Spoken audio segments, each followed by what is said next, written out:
乗りこなせ暴れ者ばり絶対引かない気迫でトークファイト太いレッドゾーンの悲鳴にしびれたい儚い閃光 like a new sign 一瞬の輝きでも構わないはいまみた貴重な風景いつか語りたいそう今は炎のままドークファイトしびれたい夢ならここにあるだけの破るかさばファイター昨日を残す叩きな今とは分けて叫べない願いが痛むのはすぐにおいだよビッグタイムガンバ愚かさは美しいビッグスターミュージックや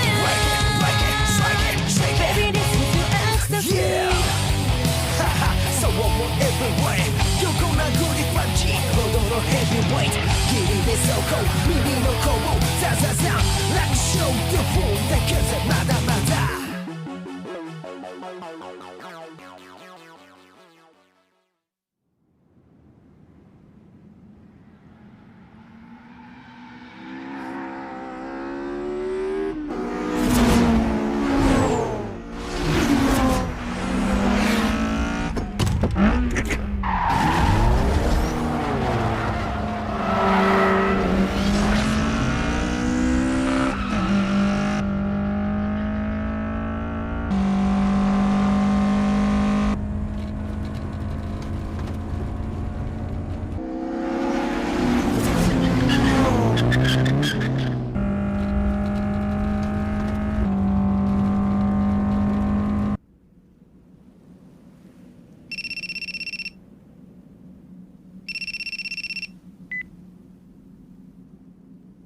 Quoi? Tu es sûr? Et de quel endroit du parcours es-tu en train de le regarder? Quoi, l'épingle C21, tu en es sûr? Qu'est-ce que tu dis? Ils sont déjà là-bas? Qu'est-ce que ça veut dire? Ils sont encore l'un derrière l'autre. Tohoru se fait encore coller par cette 86 alors qu'il est presque à la moitié du parcours. J'y crois pas, Tsuro, c'est complètement impossible. Un type arrivant à suivre Tohoru aussi longtemps en descente, ça ne peut pas exister. Moi non plus, je n'arrive pas à y croire. Et pourtant, cette 86 est si rapide que Tohoru n'arrive pas à décrocher. J'ai un mauvais pressentiment tout à coup. Tohoru ne peut pas accepter la défaite, il va continuer à accélérer sans penser à sa sécurité. Je commence à la sentir très mal, cette course en descente. Un des deux pilotes pourrait bien finir par se cracher.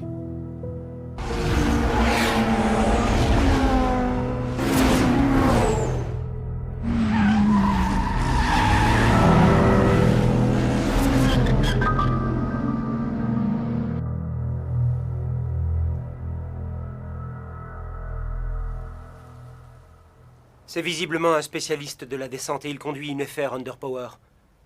C'est évident, ce type a beaucoup de points communs avec Fujiwara. Ils ont tous les deux un sens naturel de la vitesse. Et leur dérapage à cette allure reste de très grande qualité.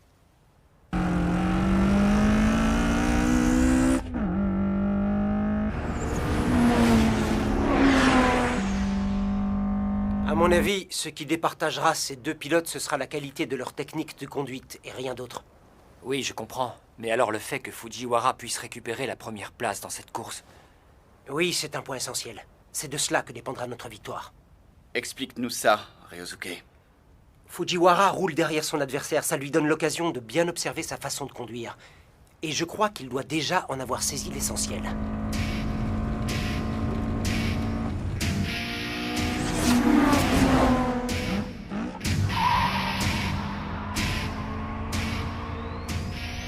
J'ai l'impression d'avoir compris quelque chose en l'observant par derrière. J'ai compris la différence de technique de conduite entre ce type et moi.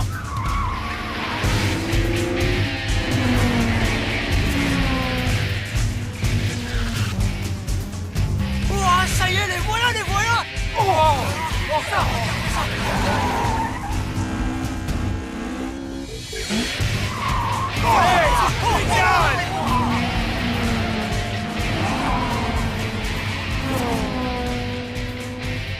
C'est dingue, t'as vu ce que je viens de voir? Ils sont incroyables tous les deux! Il y avait un écart pas plus grand que ça entre eux et le mur!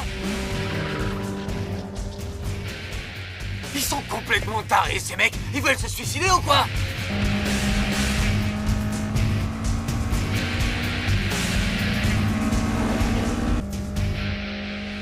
dépenses beaucoup trop pour ta voiture, tu ne penses qu'à ça. Bon d'accord, je te le prêterai cet argent puisque c'est si important pour toi. C'est vrai, t'es sérieuse? Seulement c'est à une condition. Hein? Quelle condition? Je veux que tu gagnes cette course. Si tu la perds, tu arrêteras définitivement la compétition. Je suis très sérieuse. Et si jamais tu ne tiens pas ta promesse, je te quitterai pour de bon. Je ne veux pas perdre.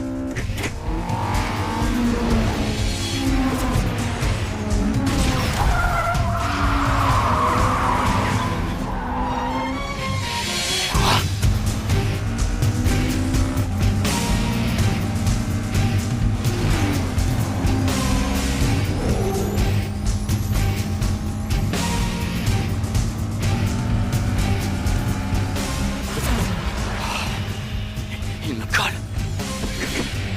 Mais comment il fait pour me suivre? Jamais je n'étais aussi vite. Je fais une course impeccable, la meilleure de toutes. Je ne comprends pas.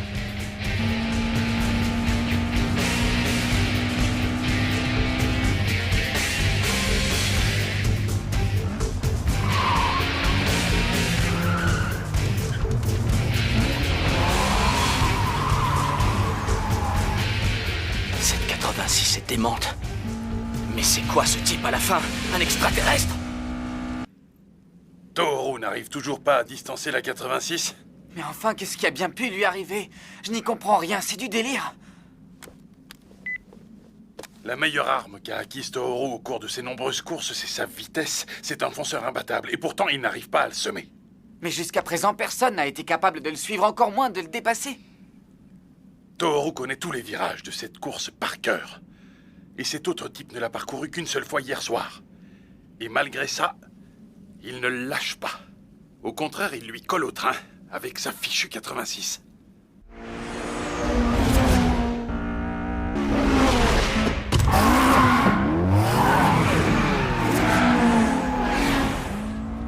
Il fonce vraiment comme un malade. C'est vrai qu'il connaît le parcours sur le bout des doigts. Seulement... entre chaque sortie de virage et le coup de frein qui suit, ma 86 est beaucoup plus rapide. Je me demande pourquoi. Ce n'est pas dû à la puissance de la voiture.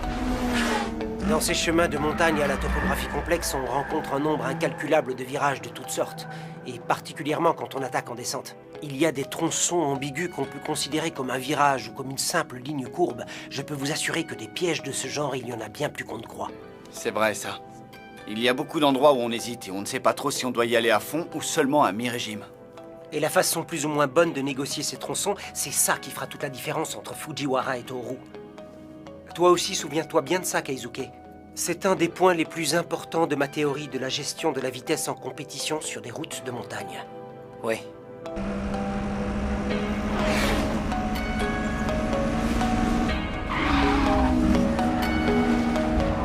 Va te faire voir si tu crois que je vais me laisser faire. Attention, tirez-vous!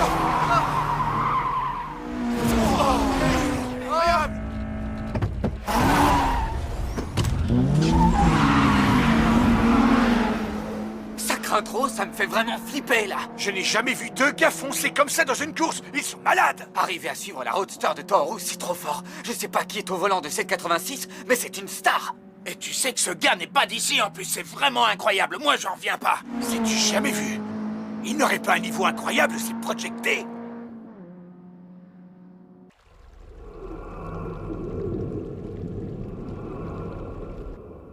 C'est pour bientôt. Il se rapproche de l'endroit où se décidera la victoire. Ouais. Je t'en prie, Ryosuke, j'ai trop envie de savoir. Arrête de faire des mystères et dis-nous. C'est quoi ta stratégie? Ta méthode pour échapper à ces caniveaux à ciel ouvert?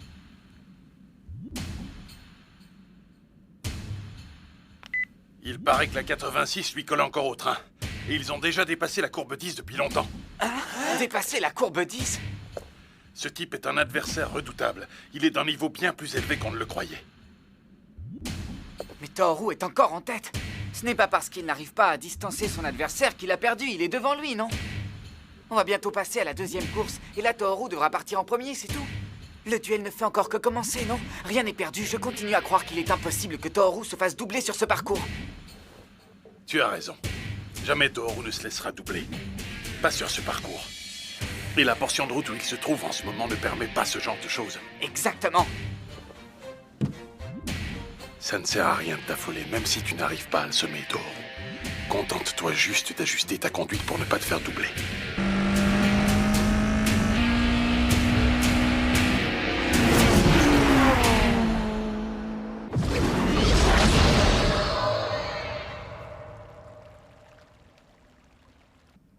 C'est d'accord, je vais tout expliquer.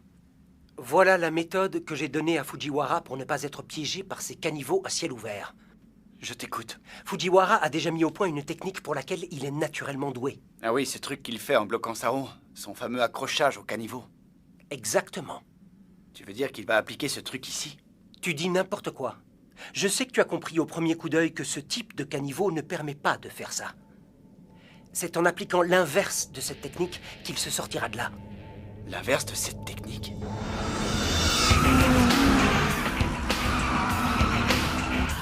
C'est un pilote incroyable. Je n'arriverai pas à le semer. Je donnerais n'importe quoi pour voir de derrière comment ce type conduit. Quel genre de conduite peut-il bien avoir pour arriver à ça?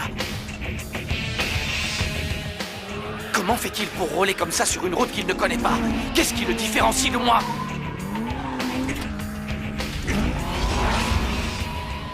J'aurai l'occasion de le voir pendant la seconde course. Je veux à tout prix observer la technique de ce type.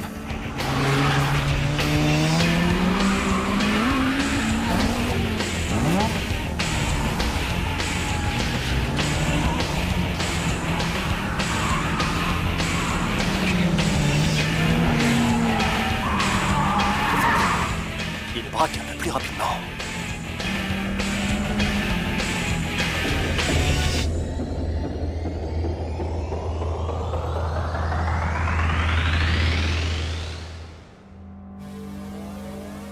Je vois la trajectoire à prendre.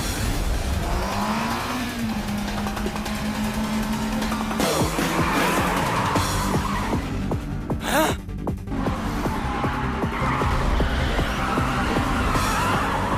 Il est cinglé. Il passe au-dessus des caniveaux exactement comme s'il n'existait pas.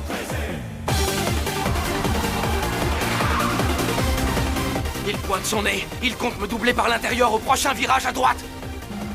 Oublie ça, mec. Je te laisserai pas faire! Même s'il arrive à se maintenir à côté de moi, j'ai toujours l'avantage. Pas question de lui laisser l'espace pour me doubler. Si je perds cette course, je perds tout. Ce serait la honte totale pour mon équipe.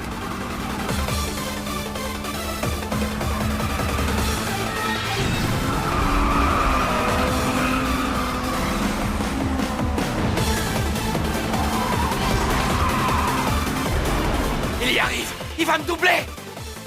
Mais comment il a fait? C'est impossible! Je ne lui ai pas laissé le moindre espace pour me doubler! Je connais cette route par cœur. Je crois que je deviens fou. Mais où est-il en train de rouler? Je t'ai dit qu'il s'agissait d'appliquer une technique de transfert de masse, non? Quand on prend des virages à fond, la plus grande partie de la masse du véhicule se porte sur les deux pneus extérieurs. C'est à ce moment-là qu'on accélère à nouveau et qu'on reporte la masse sur les roues arrière. Alors il s'agit juste d'effectuer un transfert de masse des pneus extérieurs vers les pneus arrière, c'est ça? Oui, exactement. Tu comprends, c'est en créant volontairement dans les virages un transfert de masse important qu'on allège un maximum la masse de la partie avant du véhicule. Et si on réussit bien...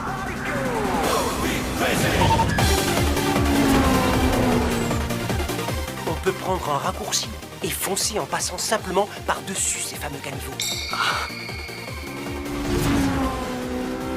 Il m'a doublé. Je rêve ou quoi? Comment il a fait? Qu'est-ce qui s'est passé?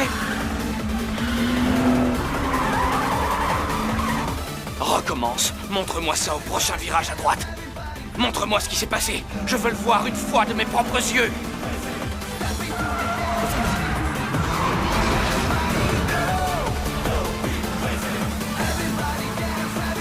Oh! L'ordure. Mais s'il peut le faire avec une 86, ma Roadster en est capable aussi.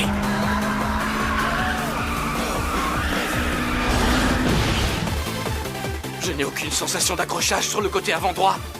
On dirait que je ne touche plus la route. Je tombe. Oh! C'est pas vrai! J'arrive pas à remonter!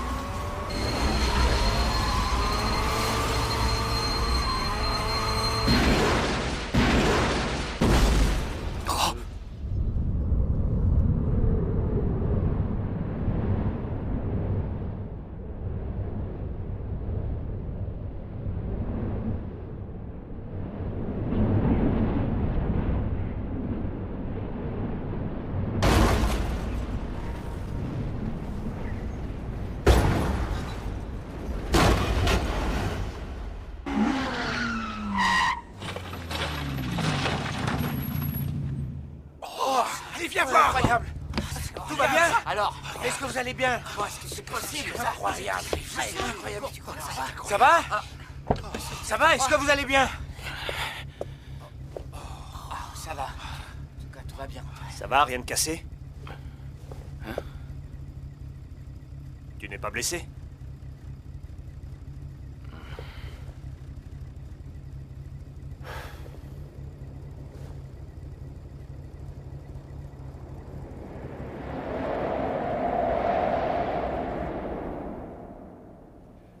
Qu'est-ce que tu dis? Il s'est craché au C7. Tohru s'est craché? Il est blessé. Tant mieux.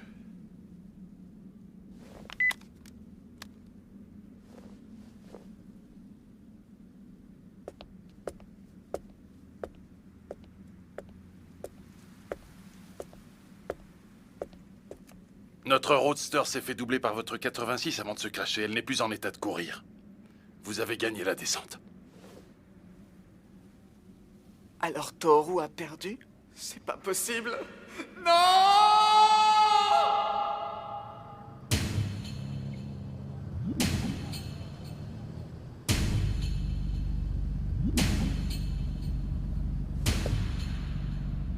La première fois que je l'ai vu, j'ai cru que c'était une 34 GTR.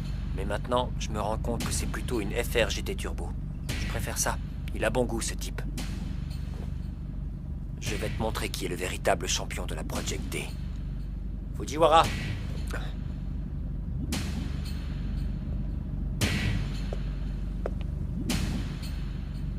Je m'appelle Hatsuro Kawai. Et moi, Keisuke Takahashi. Je ne ressens aucune tentative d'intimidation de sa part. Il reste très calme, il n'essaye même pas de m'en mettre plein la vue. Pourtant, il a pu voir que j'étais un excellent pilote et je suis sur mon territoire, sur une route que je connais. Comment peut-il rester aussi maître de lui? Je me demande vraiment ce que c'est. Cette espèce d'aura qu'ils dégagent tous.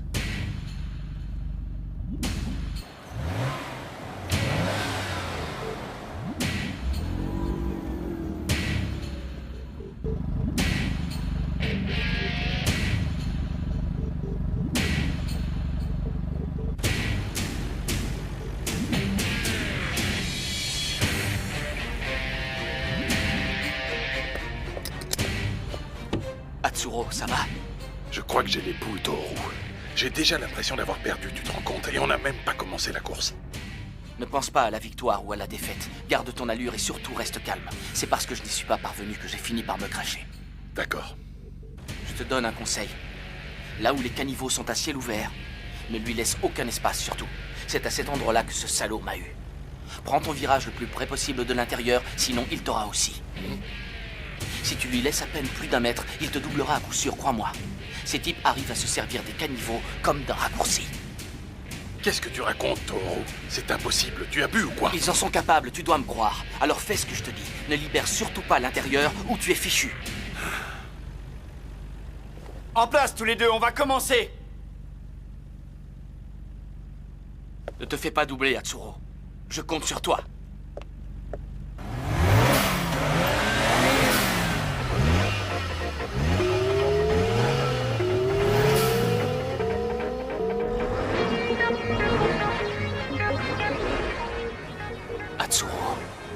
pilotes qu'on affronte ce soir sont extraordinaires. On n'a rien en commun avec eux.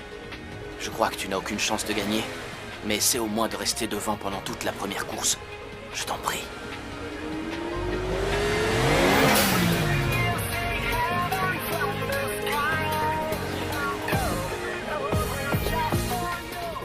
Ils sont vraiment incroyables, ces types de la Project D. On ressent vraiment une aura chez eux.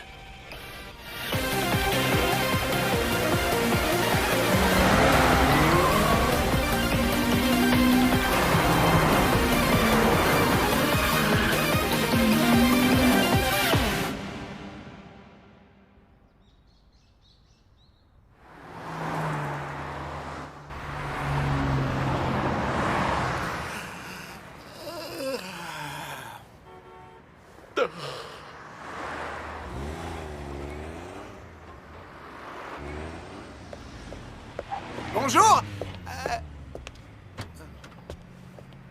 Salut Kenji. Eh ben alors, vous en faites une tête tous les deux. Bah quoi, on est un peu crevés, tout le monde peut pas carburer à la super tous les jours. Faut vous réveiller. Et j'ai des nouvelles qui vont vous y aider. La Project D a encore gagné cette nuit. T'es sérieux là? Et c'était où cette fois-ci? À Tochigi. Et comment ça s'est passé pour Takumi? Qu'est-ce que tu crois? Il a gagné, bien sûr. Il a même battu le record de la course. Il paraît qu'ils ont gagné à l'aise, aussi bien en descente qu'en montée. Génial. Et Takumi n'arrête pas de s'améliorer ces derniers temps, c'est cool. Nous, par contre... Nous n'avons pas changé d'un poil, c'est ça que tu veux dire? C'est vrai, en plus, on est aussi nuls qu'avant.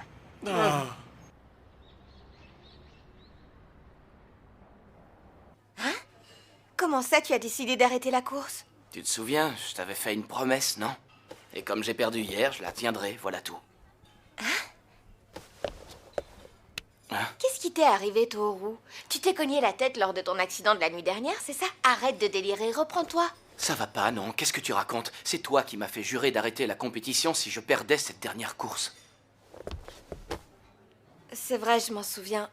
Mais c'était juste pour me montrer un peu méchante, j'étais en colère, tu comprends? C'est bien mieux comme ça. Tu sais, ça m'a soulagé de perdre cette course, en fait. Jusqu'à hier, je pensais que, peu importe les pilotes, je ne perdrais jamais sur mon territoire. Que j'avais maîtrisé à fond ce parcours.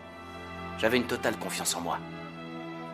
Et là, j'ai été battu à plat de couture par un type venu d'une autre région et qui ne s'était entraîné ici qu'une seule nuit. Dans un premier temps, ça a été un choc, c'est vrai. Mais finalement, ça m'a fait du bien de me faire battre à ce point-là, je dois le reconnaître. Tohru, Ne fais pas cette tête-là, Nao, je t'en prie. Ce n'est quand même pas comme si je n'allais plus jamais remonter dans une voiture. Être coureur, ce n'est pas uniquement chercher à atteindre l'extrême limite de ses capacités. Je continuerai à rouler, ça j'en suis sûr, mais d'une toute autre manière. Oui. C'était la plus belle soirée de ma vie. Je ne m'étais jamais senti aussi motivé, aussi excité. Je suis content d'avoir rencontré ces types. Ils m'ont vraiment apporté quelque chose.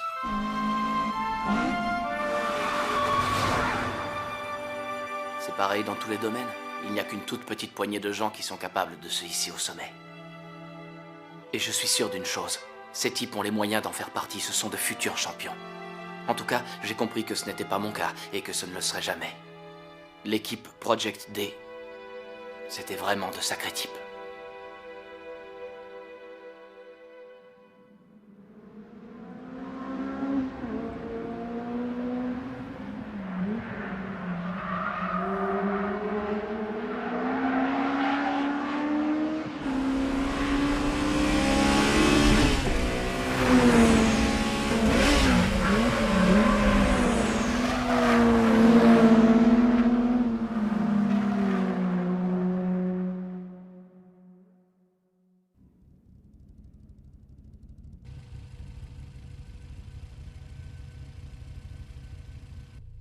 La Project D? Ah oui, cette équipe-là. C'est ces fameux types de Gunma, ils font beaucoup parler d'eux en ce moment. Alors comme ça, ils vont se pointer ici. Eh ben... Ouais, justement, tu fais quoi ce week-end, Tomo? Tu n'as pas de course cette semaine, non? C'est bien ce que tu m'avais dit. Je n'ai pas de course, non. Mais je suis occupé avec des essais. Et attends un peu, dis-moi franchement, tu ne comptais pas m'entraîner là-dedans, au moins? Mais non, voyons. Je peux très bien me débrouiller seul. Et je ne perdrai pas, je ferai tout pour l'emporter. Ne serait-ce que pour l'honneur de l'école Todo.